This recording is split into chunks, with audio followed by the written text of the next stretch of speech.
Bringing out the inner parts. And that was my last one for today, okay?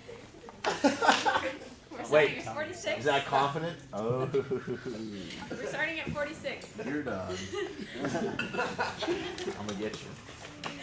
Everyone write horn on your parts here. I think I've said that most times I just want you to really remember it because the horn is the only instrument that has this really cool line all the way to 58.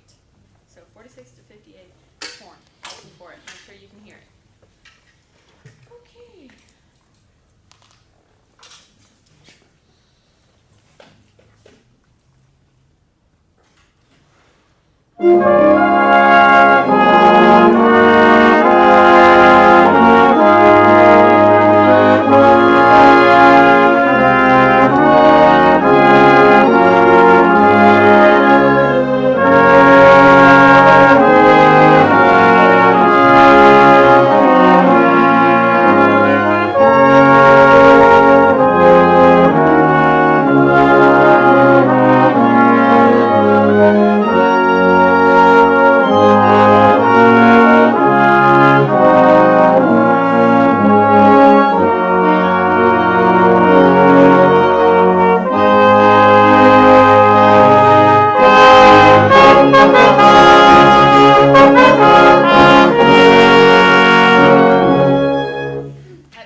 Okay, now, I don't want this to turn into a Trump rally.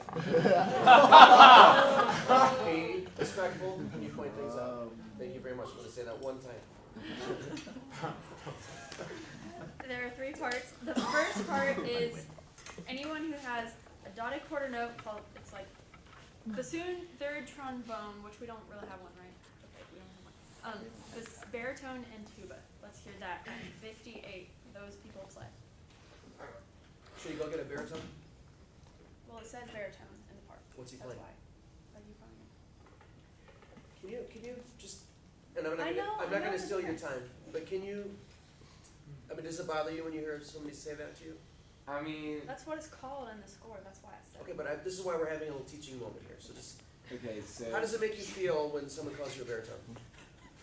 I mean, I'm so used to it because everybody does it. I mean, it doesn't really bother me, but I mean, it is a youth or euphonium, whatever. Middle school, typically they're going to be on baritones anyway. Depends on the middle school. Well, yeah, it depends on the middle school, but I mean, they'll usually respond anyway. Darby, you're not wrong to say baritone. That's what's listed in the part. The part's wrong. It should be listed as euphonium. Okay? But okay, sousaphone, here we go. Measure C, letter C. You wouldn't do that, would you? You'd be crazy. I would walk up there and grab one. Yeah, that's why you wouldn't say it. It's a euphonium.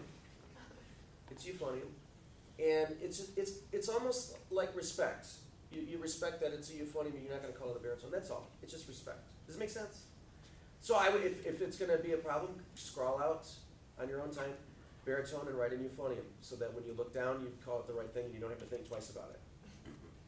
Okay. It's a pet peeve of mine, and maybe, Mr. Rose is a brass person, maybe it doesn't bother him, but it bugs the stuff out of me, and I don't play either of the instruments, but I've had people tell me that it's kind of insulting to be called a baritone when you play the euphonium. Jeez.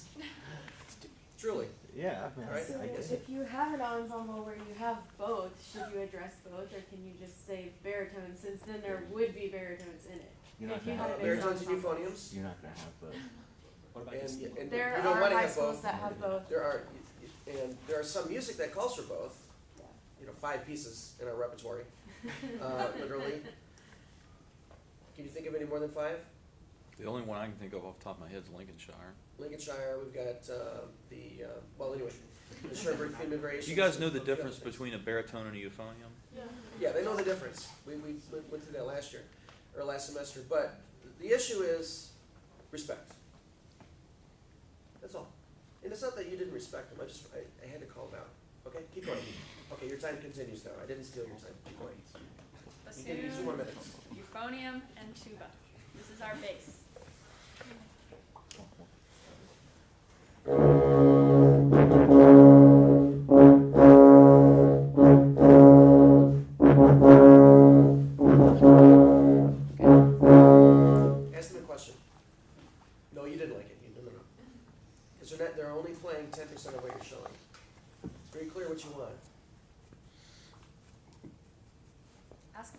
question? Yeah, in relation to your conducting. Okay, so those of you that weren't playing, what did you notice that she was showing that they were not playing? Yeah, the accents. Okay, so now exaggerate everything you see. And again.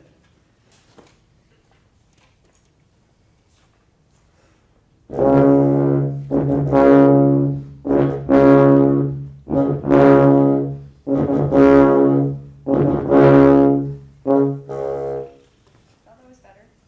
Did you? It's better. Do you like the tone? Do you like the long note, how it's being released? We need more specific conducting. It seems to me that all day today, as you're on the podium, you're hearing really well in your mind. You're not hearing really well what they're playing. That's what I'm sensing from you today. Okay. Interesting. Let's try it again. Listen louder than you do anything else. Really listen and evaluate. Even feet.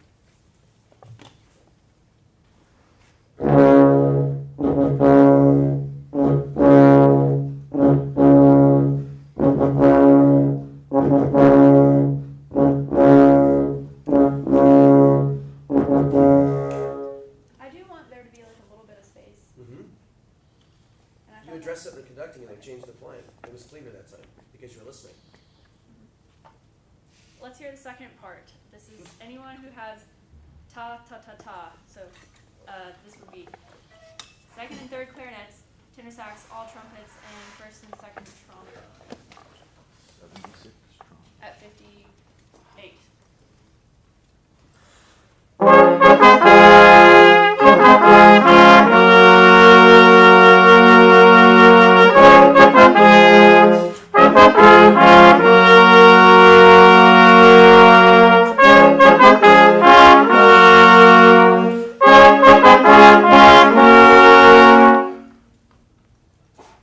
All of those long notes should crescendo and ring out the accents. Let's try it again. The accents that I'm showing.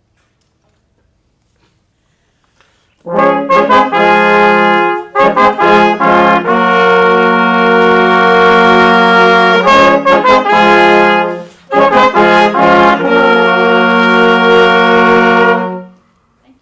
Now, something really cool just happened. And I want to make sure everybody caught it. It was subtle, but it was really, really awesome. You said, bring out the accents I'm showing. Aaron said, what accents? Because they didn't have accents right in her part. You said the accents I'm showing. Aaron was watching you. She brought out the accent. You looked at her like, that's right. And now she's running it in her part. All of that is beautiful. And that's what you want to see happening in a rehearsal. And most people aren't aware of those things, but that's what the conductor should be aware of. It's very good. Okay? 30 seconds.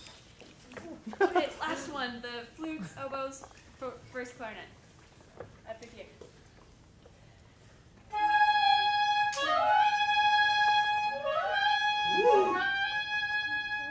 Okay. So think of these really fast notes, 30-second notes, as a pickup to the half note. Can we think of it as being in tune? That too, Okay, please. why don't we hold the note and let's see if we can find it so they can find each other. Okay. 58. Hold that first.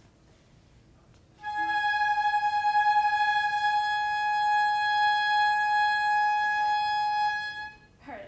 Let's try that again. Yeah, I think you're still a little high. A little high. Low. Listen again. Start here.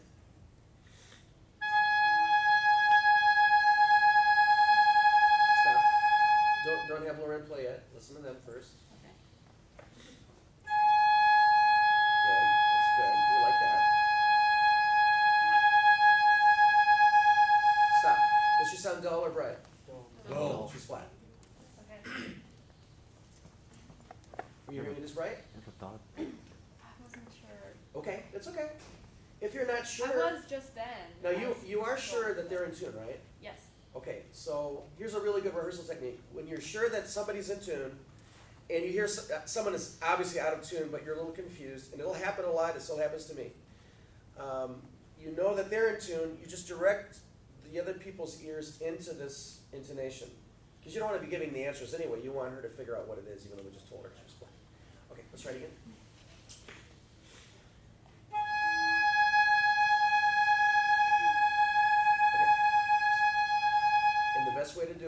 have the reality people play first, and then the culprit come in, and then it helps the person figure out what's going on. So the two of you first.